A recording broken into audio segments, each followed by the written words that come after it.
Dari 3 peristiwa, Yesaya, Paulus, dan Simon Petrus, apa yang sama dari pengalaman mereka? Bapak Anton, lektor. Apa yang sama?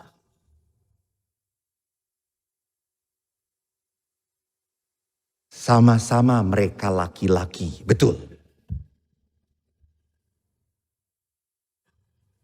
Apa yang sama, lektor?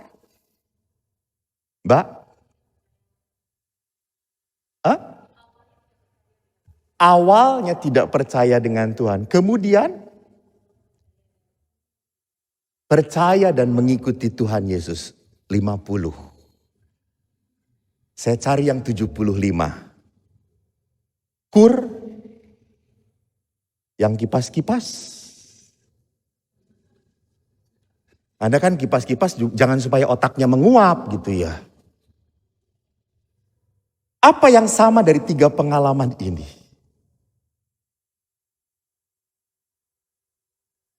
Baik, masih direnungkan oleh beliau.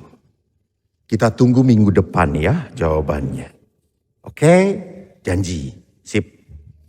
Yang sama dari pengalaman mereka adalah apa? Mereka bertobat. Mereka merubah hidup. Mereka mau diatur oleh Tuhan. Maka Yesaya berkata, inilah aku, utuslah aku. Maka Paulus berubah hidupnya dari penganiaya menjadi pewarta Kristus. Simon Petrus berubah hidupnya dari penjala ikan menjadi penjala manusia. Ini perubahan. Jadi perjumpaan dengan Allah, Bapak Ibu yang terkasih, harus melahirkan pertobatan dari tidak percaya tadi, ketidakpantasan. Namun yang lebih penting adalah apa? Semakin mau merubah jalan kehidupan. Ini yang seringkali saya senang sekali dengan beberapa bapak-bapak. Dia ikut kursus evangelisasi pribadi yang tadinya hidupnya ngawur, ngaco, tidak bertanggung jawab, judi, minum, berubah kehidupannya. Ini bukan semata-mata usaha, tetapi karya Allah ada dalam hidup dia. Bisa terjadi, bisa. Waktunya Tuhan.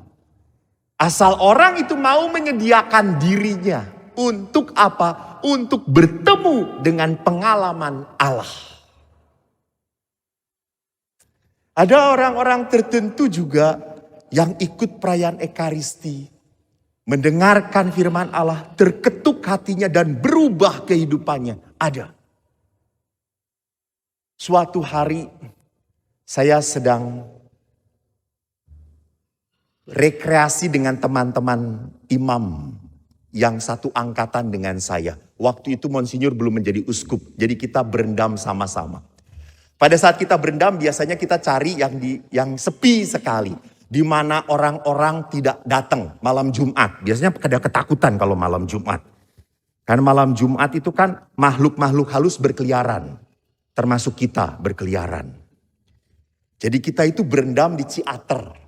Betul, sepi banget. Sampai tukang kartisnya datang. Bapak manusia kata saya itu. Jarang loh Pak malam Jumat. Ya memang kita manusia aneh kata kita. Dan kita berdelapan berendam. Tiba-tiba ada orang lain juga masuk 2-3 orang. Saat berendam tiba-tiba seorang bapak datang kepada saya dan berkata, ini Romo Eko ya? Aduh kata saya. Padahal saya cuma pakai celana pendek doang. Namanya berendam, masa pakai jubah gitu ya. Kalau pakai jubah bukan berendam, tidur itu namanya gitu. Lalu akhirnya, ya Pak betul saya Pastor Eko. Dia berkata, Pastor terima kasih ya. Ada apa Pak? Saya pernah punya keinginan untuk bunuh diri.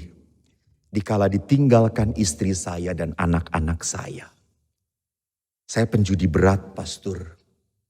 Saya putus asa, saya tidak bisa lepas dari kesenangan saya berjudi.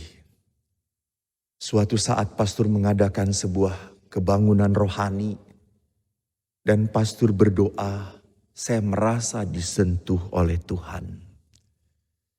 Sejak saat itu saya berhenti berubah. Saya tidak berdoa supaya istri saya kembali lagi, anak-anak kembali lagi pada saya. Saya hanya berdoa, Tuhan biarkan saya bertahan dengan kebaikan. Dan sekarang pastor, walaupun istri dan anak-anak belum kembali pada saya, hati saya sudah damai. Saya sudah sukacita.